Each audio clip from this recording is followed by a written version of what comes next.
Pronto. Você viu a Trindade ali dentro? Ali, ó, o Pai nas tábuas de pedra. Tá ali, o Pai, o Filho e o Espírito Santo ali.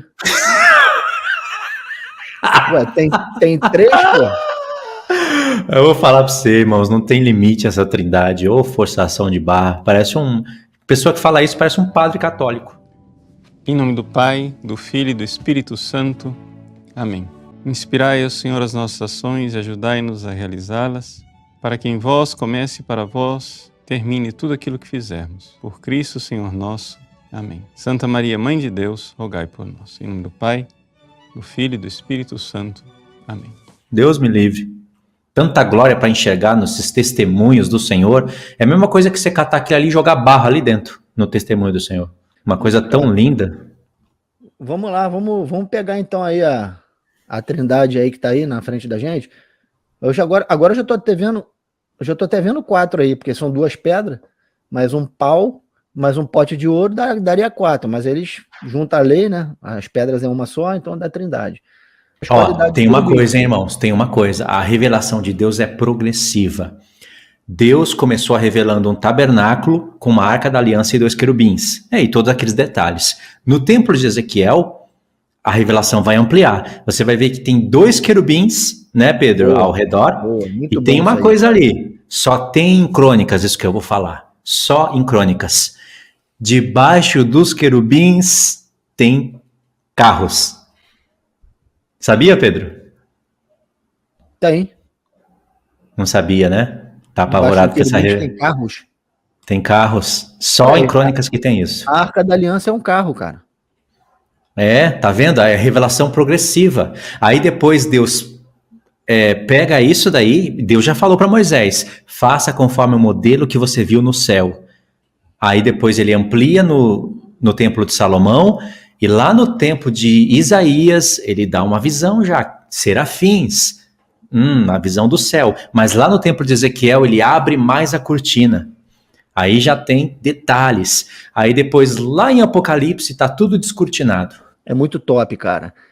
E aí, olha só, a gente fez um vídeo pouco tempo atrás, final de semana, falando sobre esses 3 elementos aí, que viram a Trindade, e a gente já quebrou isso aí completamente. Eu fiz um vídeo, depois o Luiz fez outro vídeo que completou mais ainda o meu, com mais informação ainda, que eu acho que não há necessidade da gente voltar a falar disso, né?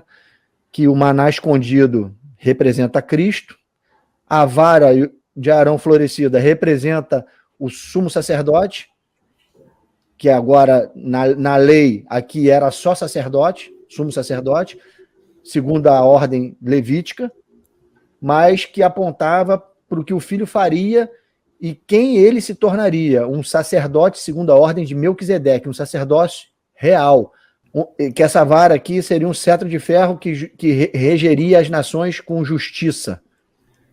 E as 2 pedras falam da lei que foi recusada,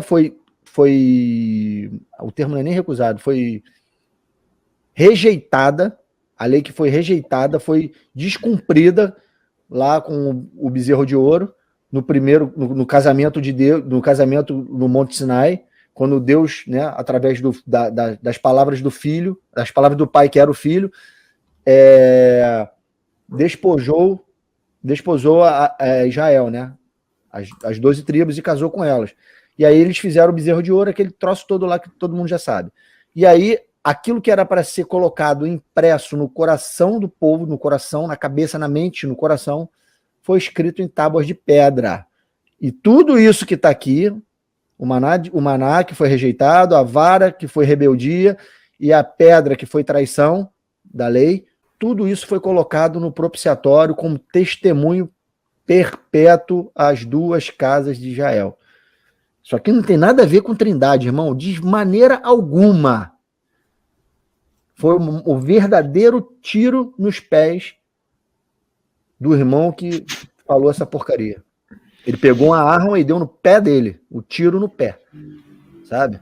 Quando ele quis endossar, quis fundamentar uma doutrina que não tem fundamento algum, é só forçação de barra em cima de texto e distorção de um monte de coisa. É que os irmãos têm que prestar atenção, sabe? Pegar a Trindade, botar dentro da Arca da Aliança, você tá cara, acabando com a mensagem de Deus. E aí você consegue ver o maná, que é o filho, a vara, que aponta para a linhagem sacerdotal, né, de Melquisedeque, a ordem de reis e sacerdotes, e as tábuas, que falam da velha aliança, ao qual Cristo precisaria dar o testemunho de vir, morrer e mandar o Espírito para que a lei fosse colocada aqui, ó, no nosso coração, e fazer uma aliança, não como ele fez com Israel, mas como ele vai fazer com o novo Israel, o Israel glorificado, o Israel espiritual, as duas casas restauradas. Esse é o testemunho daquela Arca da Aliança, irmão. Que não fala. Ô Pedro, transformar as tábuas da lei no Pai, isso daí já mostra. O Pai, o legislador, quem escreveu os mandamentos nas tábuas foi o Filho. O Filho que escreveu ali. E ele já estava testemunhando a dureza do coração, a quebra dos mandamentos, o coração duro. É um testemunho diretamente para o Filho. E o Filho mesmo iria anular esse testemunho. Cada um desses utensílios tem um testemunho contrário ao povo e um testemunho a favor. Vocês podem ver que quando Jesus vem e passa pelo véu, ele já começa a anular, reverter todos aqueles testemunhos. Ele se torna propiciatório, ele floresce, ele é a vara que floresce, né? Não mais para Levi, mas para Judá. Ou seja, é mais ou menos isso que o Pedro falou, não vou repetir tudo de novo, né? Por isso que o tabernáculo se chama tabernáculo do testemunho. As tábuas de pedra também são chamadas de tábuas da aliança, também são chamadas de tábuas do testemunho. A vara também é chamada de vara do testemunho. Tem uma história contada com cada um desses elementos. E essa história não tem nada a ver com três divindades, com trindade. Mantenham na sua mente o texto de Ezequiel que eu falei, que o Espírito do Senhor estava nas rodas, que era o Espírito dos querubins, porque o Espírito Santo de Deus está nos querubins, está em toda a família. Toda a família dos santos tem o Espírito de Deus dentro. Tá, irmãos? Porque senão não é família. Tá? E o Luiz falou que tem família no céu. Paulo disse em Colossenses, não é Colossenses? Que tem família no céu e tem família na terra. Nós estamos entrando na família de Deus por meio do Espírito de Cristo que foi enviado para nós. O Espírito eterno. Aí, dá para ver? Dá. Oh, que maneiro. Boa. Então, isso daí, irmãos, que vocês estão vendo, não dá para ver as argolas. Ali, ó, dá para ver a argola, tá vendo uma argola ali? Dá aqui, ó, a argola aqui, ó. Tá aí. Então, pode ver que são 4 sacerdotes, e essa era a lei, 4 sacerdotes para carregarem a Arca da Aliança. A gente sabe que a Arca da Aliança era o trono, e que o trono de Deus estava em volta de 4 querubins. É a visão de Ezequiel, é igualzinho. Ou seja, e aqueles seres viventes, eles têm rostos de animais que falam da obra do Filho nos homens. Por isso eles falam santo, santo, santo. Cada um 3 vezes dá 12. É um reflexo, entendeu? O que estava na terra era algo que está no céu. É sombra e realidade. Aí fica melhor para explicar, né? Eu queria mostrar para vocês que essas rodas fazem alusão àquelas argolas ali, aqueles anéis aonde passam as varas. E isso, irmãos, vocês têm que conectar da seguinte maneira. Se o Espírito de Deus estava nas rodas, que movia os querubins, as rodas para onde os querubins se moviam, você tem que entender que o Espírito de Deus está nessas rodas.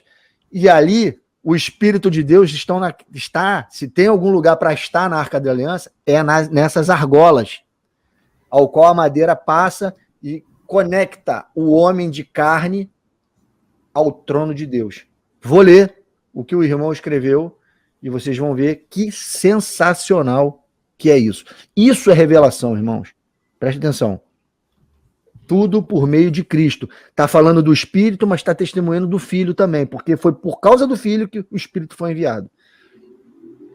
Vou ler. A maravilhosa obra redentora de Cristo na cruz foi lançada na eternidade, estando livre da prisão do tempo e do espaço. fazendo redenção desde a fundação do mundo até a manifestação de Cristo sobre as nuvens em glória. Isso só foi possível porque tudo que o Filho do Homem ofereceu a Deus no tempo e no espaço, ele ofereceu por meio do Espírito Eterno, como está em Hebreus 9, verso 14. Espírito esse que é tipificado por um círculo, sem início nem fim, como uma aliança, ou conector entre tempo e eternidade, na figura das argolas que estavam na Arca da Aliança, nas quais eram colocadas 2 varas de madeira de acácia, revestidas de ouro. Com isso, possibilitava a conexão e o relacionamento de um Deus eterno, representado pela Arca de Ouro, com um homem natural que segurava as varas. A madeira de acácia simbolizava a humanidade do homem, já o ouro, a natureza divina. Por isso, por meio do Espírito Santo, é possível conectar essas 2 naturezas, uma na eternidade e a outra no tempo. Olha que coisa maravilhosa, irmãos. E eu vou ler agora, rapidinho, o texto de Hebreus, que ele cita aqui, Hebreus 9, verso 14, que diz assim: muito mais o sangue de Cristo, que pelo Espírito Eterno a si mesmo se ofereceu sem mácula a Deus, purificará a nossa consciência de obras mortas para servirmos ao Deus vivo, ao Deus eterno. Aí está a conexão da argola, conectando pelo Espírito Eterno, que foi dado pelo sacrifício de Cristo, eternidade a tempo real. O Deus divino, a nossa natureza humana, por causa daquela argola. Aquela mesma argola que está ali tipificando o Espírito Eterno de Deus, que foi dado por Cristo, a mesma argola que conecta os seres viventes ao trono de Deus e carrega Deus por todos os lugares, conectava aqueles homens de carne e osso ao trono de Deus e carregava a arca por todos os lugares. Se tem um lugar para mostrar o Espírito Santo de Deus, irmãos, é a argola da Arca da Aliança. Não é a vara de Arão. Tremendo, né, irmão? Vocês entenderam isso? É que para vocês entenderem mesmo, visualizarem mesmo, vocês têm que ler Ezequiel 1 e 10 com precisão, para vocês entenderem o porquê que Deus abriu o céu e mostrou aquelas coisas. Pedro, lê o verso 4 aí de Hebreus 9, 4. 4 e 5. Ao qual pertencia um altar de ouro para incenso e a Arca da Aliança, totalmente coberta de ouro, na qual estava uma urna de ouro contendo o maná, o bordão de Arão que floresceu e as tábuas da aliança. E sobre ela os querubins de glória, que com a sua sombra cobriam o propiciatório. Dessas coisas, todavia, não falaremos agora pormenorizadamente. Cara, que incrível! Eu não tinha percebido que nesse contexto está falando do Espírito Eterno ao qual nos refere a argola da arca, que conecta Sim. a vara com a vara de acácia coberta de ouro com o trono de Deus, que é a Arca da Aliança. Cara, que bacana, que coisa. Isso é revelação, irmãos. E você vê que o escritor de Hebreus falou? Ele falou, todavia, sobre essas coisas não falaremos agora com detalhes. Olha só que coisa, hein, cara? Ou seja, tem como falar dessas coisas em detalhes. É que a gente está fazendo hoje. Agora, coisa tremenda, Trindade, falar dessas coisas, era Trindade. É lixo. É jogar barro na Arca da Aliança, chutar, fazer mó zona. Imagina um monte de macaco pegando aquelas coisas e jogando tudo pro alto. Eu conversei isso com o Luiz, eu vou falar isso para vocês agora. Eu falei isso no início da live. Quando a gente começa a desfazer doutrina humana, dogmática humana, Deus acrescenta isso que vocês estão vendo hoje, irmão. Se lembra que eu falei para vocês no início da live? Se vocês forem dormir, orem a Deus e perguntem se isso testifica no espírito de vocês. E vocês vão ver se o que a gente está falando é verdade ou é mentira. Irmão, eu queria que vocês fizessem essa prova com Deus.